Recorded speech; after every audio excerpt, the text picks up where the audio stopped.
दूरदृष्टी. प्रसादच्या वडिलांनी गावाबाहेर मोठा बंगला बांधला. त्याला समोर मागे मोठे अंगण होते. वास्तुशांतीला सगळे नातलग जमले होते. प्रसादचे आजोबाही गावाहून आले होते. प्रसादचे आजोबा गावात राहून शेती करायचे. ते तिथे वेगवेगळे पिकं घ्यायचे.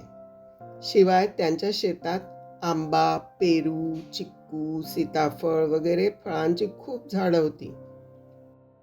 बागकाम हा तर त्यांचा आवडता विषय होता. आजोबांनी प्रसादच्या वडिलांना म्हटले, अरे, आपल्या बंगल्यात समोर मागे खूप जागा आहे. तिथे झाडं लावायला हवीत. हो बाबा, मी तुम्हाला तेच म्हणणार होतो. तुमचा या विषयातला अनुभव मोठा आहे. तुम्हीच ठरवा कुठे कोणते झाड लावायचे ते. मला वाटतं मागच्या अंगणात 2 बाजूला 2 आंब्याची झाडं लावावीत. ते मोठे झाल्यावर मस्त डेरेदार होतील. संपूर्ण अंगणभर त्यांची सावली पडेल आणि गोड रसाळ फळं देतील ते वेगळंच, आजोबा म्हणाले. तुम्हाला जसं योग्य वाटेल तसं करा बाबा. उद्याच रोपवाटिकेत जाऊन रोपं घेऊन येतो. एकटे नका जाऊ, रामू माळ्याला सोबत घेऊन जा, बाबा म्हणाले. दुसऱ्या दिवशी आजोबा एकदम उत्साहात होते. झाडं लावायचे होते ना. रामू माळ्याला घेऊन ते रोपवाटिकेत गेले. तिथून त्यांनी फळांची रोपं नीट पारखून घेतली. घरी आल्यावर त्यांचा वृक्षारोपणाचा कार्यक्रम सुरू झाला. आंब्याचे रोपं लावताना तर ते माळ्याला जास्तच सूचना देत होते. हे बघ रामू, खड्डा जरा खोल खण, त्यात खत टाक, थोडा पालापाचोळा पण टाक, मग रोप लाव. आणि हे बघ, दुसरं आंब्याचं रोप त्या कोपऱ्यात लाव, भिंतीच्या अलीकडे. प्रसाद सगळे बघत होता. त्याने आजोबांना विचारले, या झाडांना आंबे केव्हा येतील? 8 ते 10 वर्ष लागतील, आजोबांनी सांगितलं. बापरे, एवढे वर्ष? प्रसादला आश्चर्य वाटलं. का रे, तुला का आश्चर्य वाटले? 8-10 वर्ष तर खूप होतात आजोबा. हो, आपल्या शेतात पण याच जातीच्या आंब्याचे झाडं आहेत, आजोबा म्हणाले. मागच्या वर्षी आम्ही आलो होतो ना, तेव्हा खाल्ले होते.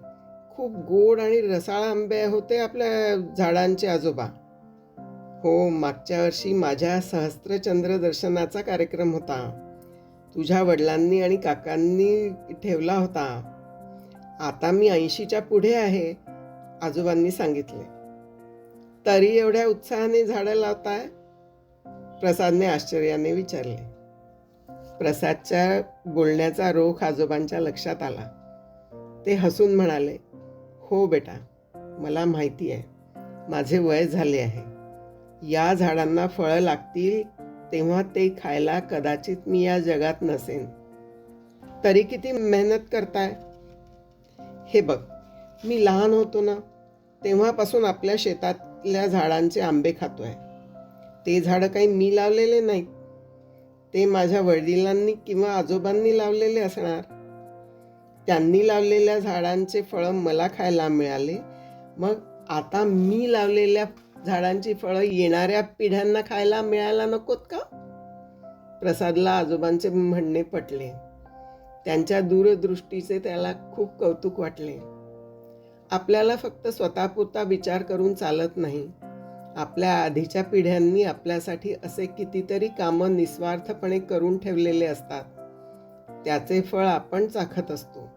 मग असे काही चांगले कामं करून ठेवणं आपलं पण कर्तव्य नाही का?